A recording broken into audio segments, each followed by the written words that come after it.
Viewers, என்னோட videos பிடிச்சிருந்தா like பண்ணுங்கள். இது வரைக்கும் சப்ஸ்கிரைப் பண்ணாதவங்க சப்ஸ்கிரைப் பண்ணுங்கள். ரைட் சைடில் இருக்கக்கூடிய பெல் பட்டனை கிளிக் பண்ணுங்கள். நீங்கள் கொடுக்குற ஒவ்வொரு லைக்ஸும் நான் நிறைய வீடியோஸ் அப்லோட் பண்ணுறதுக்கு மோட்டிவேட்டாக இருக்குது. So like, share, subscribe and comment my video. Hi viewers, இன்றைக்கி நம்ம பார்க்க போகிற topic class 8 unit 7 urban changes during the British period. ஆங்கிலேயர் ஆட்சியில் நகர்ப்புற மாற்றங்கள். Now let us see the learning objectives. To understand the growth and development of towns in ancient and medieval periods, to analyze the nature and feature of urbanization under the British period, to learn about the emergence of new urban centers such as cantonments, that is military station, Ranuva Mugam, hill stations and port cities, Thurimugangal. Trace the origin and growth of Madras, that is Chennai. Introduction. The evolution of towns has occurred in different ways and in different stages. Towns flourished since prehistoric times in India. Towns in India can be classified into ancient towns, medieval towns and modern towns. நகரங்களின் பரிணாமம் பல்வேறு வழிகளில் பல்வேறு கட்டங்களில் நிகழ்ந்துள்ளது. இந்தியாவில் வரலாற்றுக்கு முந்தைய காலத்திலிருந்தே நகரங்கள் செழித்து வளர்ந்தன. Ancient towns. In ancient times, towns emerged in and around of residential places of kings and its location easily accessible to sea and rivers for trade. பண்டைய காலங்களில் மன்னரின் குடியிருப்பு பகுதிகள் மற்றும் அதை சுற்றியுள்ள பகுதிகளில் நகரங்கள் தோன்றியதோடு அவற்றின் அமைப்பு வர்த்தகத்திற்கு ஏற்றாற்போல் கடல் மற்றும் ஆறுகளை அடைவதற்கு ஏற்றதாக இருந்தது. Most of them developed as administrative, religious and cultural centers. Harappa, Mohenjo-daro, Varanasi, Allahabad and Madurai are well-known ancient towns. Medieval towns. During medieval times, most of the towns developed as headquarters of principalities and kingdoms. They functioned either fort city or port city. இடைக்காலத்தில் பெரும்பாலான நகரங்கள் பிராந்திய மற்றும் மாகாணங்களில் தலைநகரங்களாக வளர்ந்தன. அவை கோட்டை நகரமாகவோ அல்லது துறைமுக நகரமாகவோ செயல்பட்டன. Important among them are Delhi, Hyderabad, Jaipur, Lucknow, Agra and Nagpur. Modern towns. With the arrival of Europeans brought about new changes in the development of towns. They first developed some coastal towns such as Surat, Daman, Goa and Pondicherry. The British, after consolidated, that is joined their power in India, developed three main cities, namely Mumbai, Chennai and Kolkata as the administrative headquarters and trading centers. With the extension of domination, they developed new towns depending on its location, purpose and resources. ஆளுமையின் பரப்பு விரிவடைய பல புதிய நகரங்களை அதன் அமைவிடத்திற்காகவும் தேவைக்காகவும் வளங்களுக்காகவும் உருவாக்கினர். The newly developed towns are known differently as hill towns, மலைநகரங்கள், industrial towns, தொழில் நகரங்கள், court towns, நீதிமன்ற நகரங்கள், railway station towns, இருப்பு பாதை நகரங்கள், cantonments, இராணுவ குடியிருப்புகள் and administrative towns, நிர்வாக நகரங்கள். Let us see about the unique features of urbanization under the British. Number 1, deindustrialization. Number 2, de-urbanization. Number 3, growth of new urban centers. Number 1, deindustrialization. In the beginning of 18th century, the policies of the British proved harmful to the process of urbanization.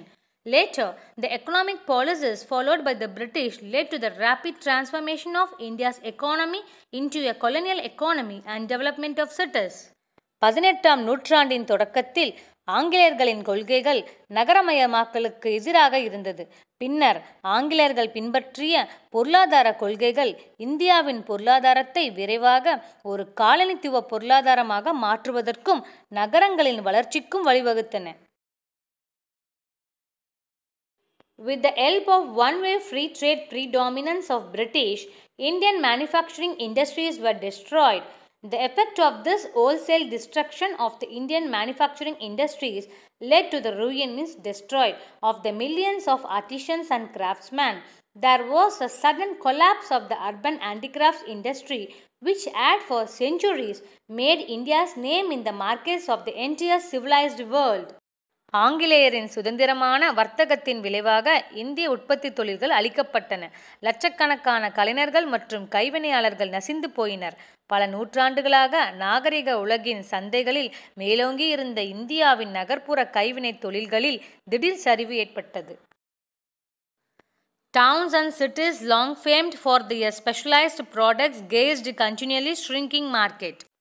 நீண்ட காலமாக சிறப்பான உற்பத்தி பொருளுக்காக புகழ்பெற்ற நகர்ப்புற சந்தைகள் தொடர்ந்து குறைந்தன. As a result, old populous manufacturing towns such as Dhaka, Murshidabad, Surat and Lucknow lost their previous importance. The entire industrial structure crashed down under stiff competition of imported goods. இதன் விளைவாக புகழ்பெற்ற பழைய உற்பத்தி நகரங்களான டாக்கா, முர்ஷிதாபாத், சூரத் மற்றும் லக்னோ போன்றவை முந்தைய முக்கியத்துவத்தை இழந்தன. இறக்குமதி செய்யப்பட்ட பொருட்களின் கடுமையான போட்டியினால் ஒட்டுமொத்த தொழில்துறை கட்டமைப்பும் செயலிழந்து போயின. The traditional industrial base of Indian cities made by the indigenous handicraft production was destroyed by Industrial Revolution. Because of the Industrial Revolution, the industrial base Indian cities and indigenous handicraft production was destroyed. The high import duties, அதிகப்படியான இறக்குமதி வரி, and other restrictions imposed on the import of Indian goods into Britain and Europe led to the decline of Indian industries. Thus, India became the agricultural colony of Britain. The second one, de-urbanization. The transformation of India's economy into a colonial one, a market for the manufacturers and source for the supply of raw materials to her industries, hit hard the industrial and commercial base of a number of towns. இந்திய பொருளாதாரம் காலனிய பொருளாதாரமாக மாறியதால் உற்பத்தியாளர்களின் சந்தையாகவும் தொழிற்சாலைகளுக்கு கச்சா பொருட்களை வழங்குமிடமாகவும் மாறியதோடு பல நகரங்களில் உள்ள தொழிற்சாலைகள் மற்றும் வணிக தளத்தை கடுமையாக பாதித்தது. The gradual erosion of king's power led to the demise of towns associated with their rule. Agra, once an imperial city in the first quarter of 19th century, was surrounded by extensive ruins all around. The native rulers lost their kingdom to the British by means of various policies of the colonial power.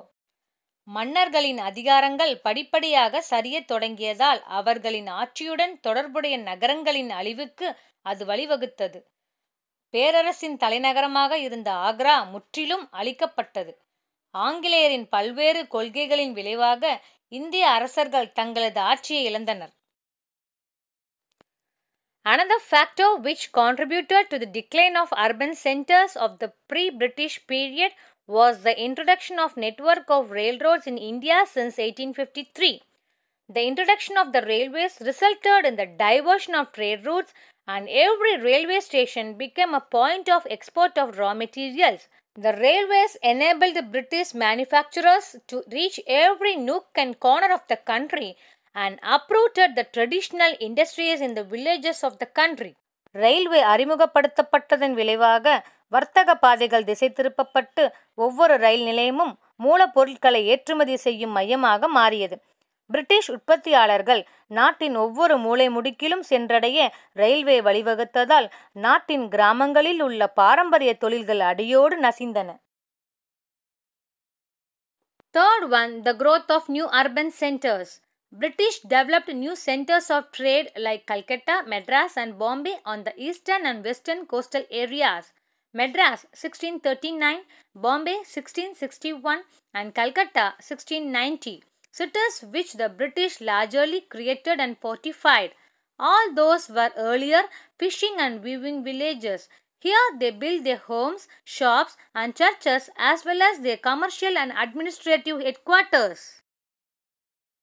From the mid-18th century, there was a new phase of change. As the British gradually acquired political control after the Battle of Plassey in 1757, the trade of English East India Company expanded. A new trend of urbanization began in the later half of the 19th century as a result of the opening of Suez Canal, Suez Kalvai, introduction of steam navigation, நீராவி போக்குவரத்து, construction of railways, canals, கால்வாய்கள், harbors, துறைமுகங்கள், growth of factory industries, coal mining, நிலக்கரி சுரங்கம், tea plantation, தேயிலை தோட்டம், banking, shipping and insurance. Changes in the networks of trade were reflected in the development of urban centers. Now look at the flowchart. Colonial urban development. Port cities, துறைமுக நகரங்கள். Capital of provinces developed around ports. Cantonments, இராணுவ குடியிருப்புகள். Capital of inland provinces along the trunk routes and strategic places. Hill stations, மலை வாழிடங்கள். A social space developed by the colonial community for health and recreation. Recreation means பொழுதுபோக்கு. Railway towns, railway நகரங்கள். In the context of building of railways for quick movement of troops and goods. What is an urban area? An urban area is one that has a high population density, engaged in occupations other than food production, living in a highly built environment. Number 1. Port cities, துறைமுக நகரங்கள். The British arrived in India for trading. Madras, Calcutta and Bombay became the important ports. They played important role in trade. These cities became the prominent, that is, important commercial areas with tall European-styled buildings. The English East India Company built its factories and fortified them for the protection for their settlement. Fort St. George in Madras and Fort William in Calcutta were the best examples. Second one, cantonment towns, இராணுவ குடியிருப்புகள். The British occupied the Indian territory and political power by their military force. So they needed strong military camps and established the cantonments. The cantonments were thus an entirely new kind of urban centers. Army people began to live in these places and gradually they were grown up a city. For example, Kanpur and Lahore. Hill stations, மலை வாழிடங்கள். Hill stations were distinct features of colonial urban development. Although hill stations were not unknown prior to their founding by the British in India, they were few and had a small population and were often visited for specific purpose. For example, Srinagar was a Mughal recreational center. Kedarnath and Badrinath were Hindu religious centers. The British, coming from a cool temperate climate, found the Indian summer season inhospitable. Inhospitable means not suitable for living. குளிர்ந்த கால நிலையிலிருந்து வந்த ஆங்கிலேயர்கள் இந்தியாவில் கோடை காலத்தில் வாழ்வது கடினம் என உணர்ந்தனர். So the cool climate of Indian hills was seen as protective and advantage. It protected the Europeans from hot weather and epidemics. Epidemics means diseases. So they built up the alternative capitals in cool areas. Like Darjeeling was the alternative of Calcutta, Dehradun was the alternative of Delhi. Hill stations become strategic places for billeting troops. படைகள் தங்கும் இடமாகவும், guarding frontiers, எல்லைகளை பாதுகாக்கவும், and launching campaigns, தாக்குதலை தொடங்கும் இடமாகவும் இருந்தன. Hill stations were developed both in North and South India. Example, Simla, Nainital, Darjeeling, Otakam, that is Ooty and Kodaikanal. Simla was founded during the Gurkha War 1814 to 1816. Darjeeling was wrested from the rulers of Sikkim in 1835. These hill stations were also developed as sanatoriums, that is, places for soldiers for rest and recovery from illness. The introduction of railways made hill station more accessible.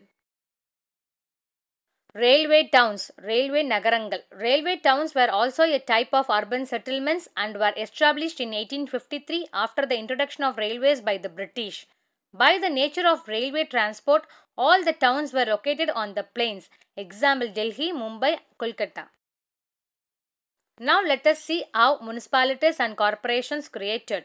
Creation of municipalities and corporation. The development of local government in the British India may be traced in three distinct phases. Phase 1. Formation of municipal government. Phase 2. Introduction of local self-government. Phase 3. Introduction of diarchy in the provinces. First phase 1688 to 1882. Municipal government in India has been in existence since 1688 with the formation of Madras Municipal Corporation with a mayor. Sir Josiah Child, one of the directors of the East India Company, was responsible for the formation of the corporation. The Charter Act of 1793 established municipal administration in the three presidency towns. இந்தியாவில் நகராட்சி அரசாங்கம் சென்னையில் ஒரு mayor பதவியுடன் உருவானது. கிழக்கிந்திய கம்பெனியின் இயக்குநர்களில் ஒருவரான sir ஜோசையா child மாநகராட்சி உருவானதற்கு காரணமாக இருந்தார். According to the provisions of the Act of 1850, municipalities were formed in northwestern frontier provinces Oudh and Bombay. Lord Mayo's famous resolution is Tirmanam of 1870 intended to afford opportunities for the development of self-government. வடமேற்கு எல்லைப்புற மாகாணங்களிலும் அயோத்தியிலும் நகராட்சிகள் சட்டப்படி அமைக்கப்பட்டன. Mayo பிரபுவின் புகழ்பெற்ற தீர்மானம் உள்ளாட்சி அரசாங்கத்தின் வளர்ச்சிக்கான வாய்ப்புகளை வழங்குவதை நோக்கமாக கொண்டிருந்தது. Second phase 1882 to 1920. Lord Ripon's resolution on local self-government was a landmark in the history of local self-government. So Ripon is rightly regarded as the father of local self-government in India and his resolution as the Magna Carta of local self-government. உள்ளாட்சி அரசாங்கம் தொடர்பான ribbon பிரபுவின் தீர்மானம் உள்ளாட்சி அரசாங்கத்தின் வரலாற்றில் ஒரு மைல்கல்லாக விளங்கியது. எனவே ரிப்பன் பிரபு இந்தியாவின் உள்ளாட்சி அமைப்பின் தந்தை என அழைக்கப்பட்டார்.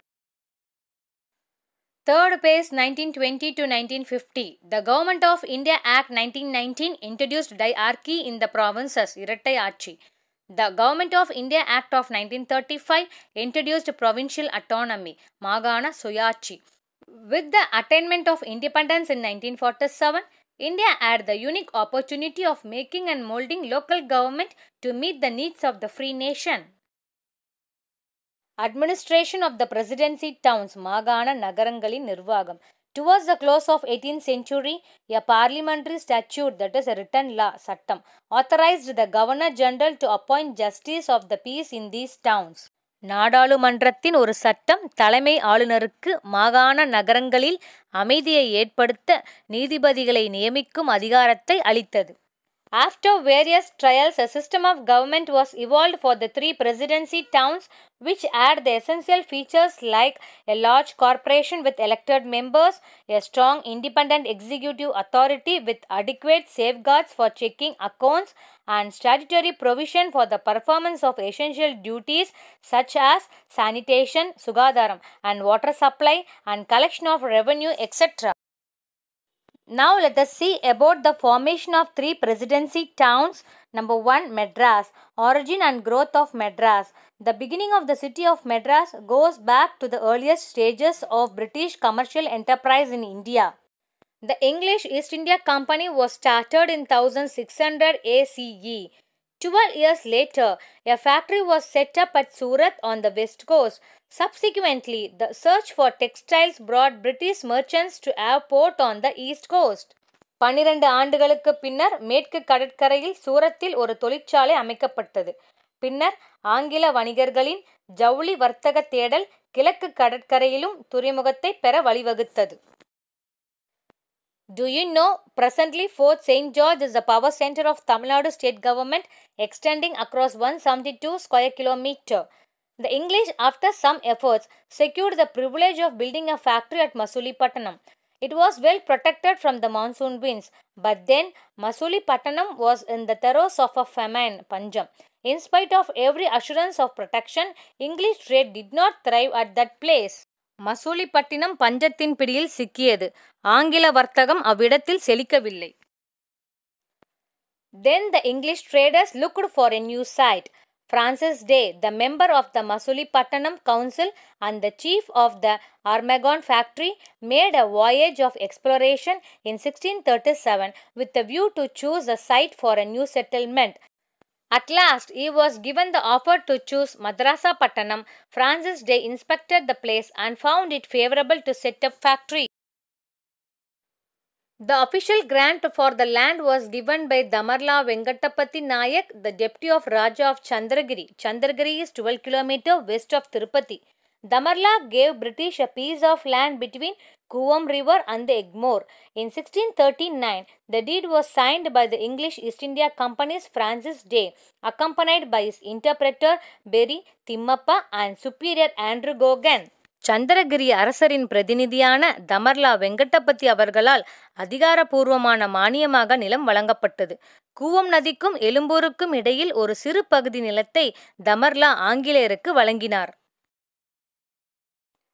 By this, Francis Day and Andrew Gogan, the chief of the Masulipatanam factory, was granted permission to establish a factory cum trading post and a fort at Madrasapattanam in 1639. This fortified settlement came to be known as Fort St. George Settlement. It is otherwise referred to as the White Town. While the nearby villages inhabited, that is living place, by local population was called as Black Town. Collectively, the White Town and the Black Town were called Madras. Now let us see about how the name Madrasapattanam came. Damarla Venkatapati gave the English the grant of Madrasapattanam. He was under the control of Venkatapati Rayalu, the Raja of Chandragiri. Venkatapati was succeeded by Srirangarayalu in 1642. He issued a new grant to English in 1645 called Srirangaraya Pattanam. Venkatapati desired that the name Chennapattanam should be given to the new fort and settlement of the English after his father Chennappa Nayak, but the English preferred to call the two united towns by the name of Madrasapattanam. தமர்லா Venkatapathi ஆங்கிலேயருக்கு Madras பட்டணத்தை மானியமாக வழங்கினார். இவர் சந்திரகிரியின் அரசரான வெங்கடபதி ராயலுவின் கட்டுப்பாட்டில் இருந்தார். வெங்கடபதியை தொடர்ந்து ஸ்ரீரங்கராயலு பதவிக்கு வந்தார். அவர் ஆங்கிலேயருக்கு ஸ்ரீரங்கப்பட்டணம் என்னும் புதிய மானியத்தை வழங்கினார். வெங்கடபதி அவரது தந்தை சென்னப்ப நாயக்கர் பெயரால் ஆங்கிலேயர்களின் புதிய கோட்டை மற்றும் குடியேற்றங்கள் சென்னப்பட்டினம் என்று அழைக்கப்பட வேண்டும் என விரும்பினார். ஆனால் ஆங்கிலேயர் 2 ஐக்கிய நகரங்களையும் மதராசப்பட்டினம் என்று அழைக்க விரும்பினார்கள். Making of Chennai. Chennai was once a group of villages set amidst palm-fringed paddy fields until 2 English East India Company merchants visited there. Raja Mahal in Chandragiri Palace, where Sir Francis Day of the East India Company was granted land in 1639 in order to set up factory which later came to be known as Madras.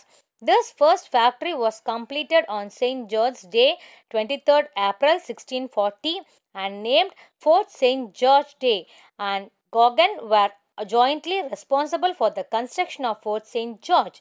This was the East India Company's principal settlement until 1774. The first building to be seen on entering the fort through the sea gate is the seat of the government of Tamil Nadu. These impressive buildings, built between 1694 and 1732, are said to be among the oldest surviving British construction in India. கோட்டைக்குள் கடல் நுழைவாயில் வழியாக நுழைந்தால் முதலில் காணப்படும் கட்டிடம் தமிழக அரசின் இருக்கையாகும். இந்தியாவில் ஆங்கிலேயர்களால் கட்டப்பட்ட மிக பழமையான கட்டுமானங்களில் ஒன்று என கூறப்படுகிறது. The Madras Presidency was an administrative subdivision which was referred to as Madras Province, Madras Maganam. The Madras Presidency during the British regime, that is period, covered a vast expanse of the southern part of India that encompasses, that is surrounded modern day Tamil Nadu, the Lakshadweep Island, Northern Kerala, Rayala Seelam, a place in Andhra Pradesh, coastal Andhra, districts of Karnataka and various districts of southern Odisha. Do you know Dalhousie Square in Calcutta and Fort St. George in Madras were close to the central commercial area and had massive buildings which were British variants of Roman styles. After independence in 1947, the Madras Presidency became the state of Madras and the other regions that were a part of the erstwhile means Mundaya Presidency were constituted in separate states of Andhra Pradesh, Kerala and Mysore under the States Reorganization Act 1956. Later on in 1969, the state of Madras was renamed as Tamil Nadu. On 17th July 1996, Madras was officially renamed as Chennai. Now let us see about the second presidency town, Bombay. Bombay was initially 7 islands. It was under the control of Portuguese from 1534 onwards. Portuguese king gave it as a dowry, Varadarchane, to Charles II of England when he married the former's sister in 1661. King leased it to the East India Company. The city of Bombay began to grow when the East India Company started using Bombay as its main port in western India. In 1687, the English East India Company transferred its headquarters from Surat to Bombay. Now let us see about the third presidency town, Calcutta. In 1690, the English merchants founded a settlement at Sudhanidhi. In 1698, they secured Jamindari rights over Sudhanidhi, Calcutta and Gobindpur. The company established Fort William in Calcutta. Calcutta became presidency with a governor and council to manage its affairs. Now let us come to the conclusion. The British Empire gradually consolidated, that is, joined and established an elaborate spatial structure of administration with an imperial capital, provincial capitals and district headquarters. The new rulers brought new officials, new institutions and new structure to these towns with a kacheri, that is court, cantonment, Ranuva Mugam, police station, jail treasury, public garden, post office, schools, dispensary and above all a municipal committee. Thus, in course of time, administrative headquarters emerged as the most important towns and cities of the country. For example, by the beginning of 20th century, Calcutta, Bombay and Madras had become the leading administrative, commercial and industrial cities of India. These cities became the central commercial area with buildings of European style. Suburban railways, tram car means trolley car, and city buses gave the colonial cities a new look and status.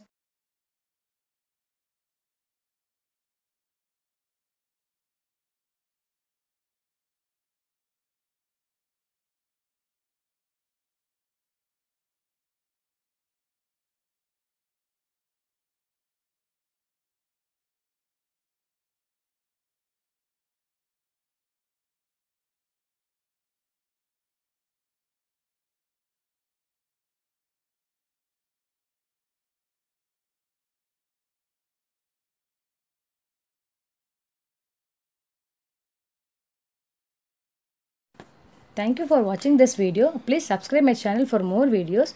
It will be useful for your competitive exam.